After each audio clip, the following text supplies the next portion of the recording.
Hi, everyone. So here's what we're going to do today. You started to see this with the early civilizations module, but as we move through the rest of the semester, we're really going to start looking at the values of cultures we're studying through either what we found left behind or what we know about their existence. For example, the only ancient Greek polis or city state to educate its women was Sparta. The Spartan women were also known as the only ones to be trained as warriors. Now, we also know that the ancient Greeks were heavily invested in their polytheistic society. They worshiped many gods because, as they believed, no one single god could govern all things. They also believed the gods had control over everything from the weather to their own human emotions, and that the gods were up on Mount Olympus and controlling them like we control pawns on a chessboard. It's also a known fact that the Greek poli liked to fight one another.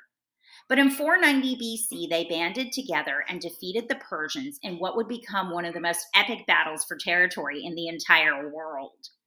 When the Greeks banded together and defeated the Persians all on their own, it's a turning point in Greek history and in Greek culture.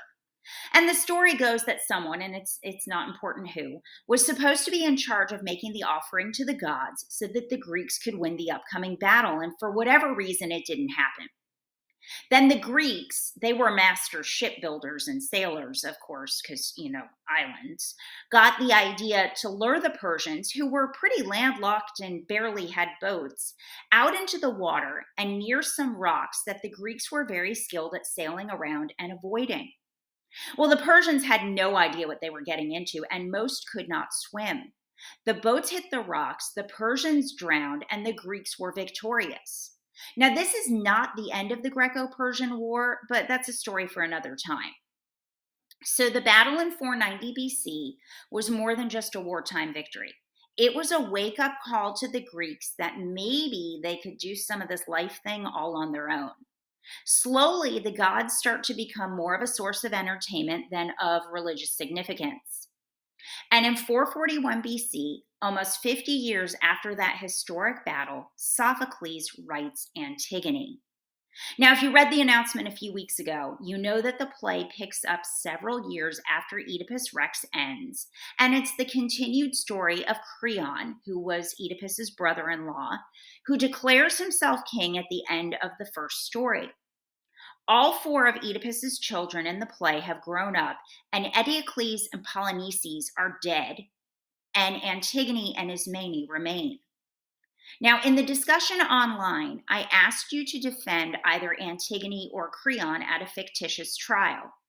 Today, I want you to look at the play from another angle.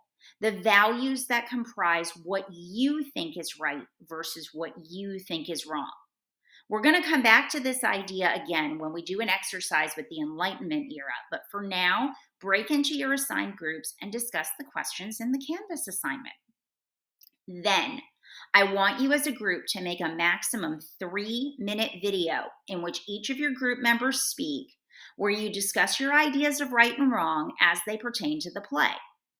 Only one group member needs to post the video, but please make sure it's posted by Sunday night.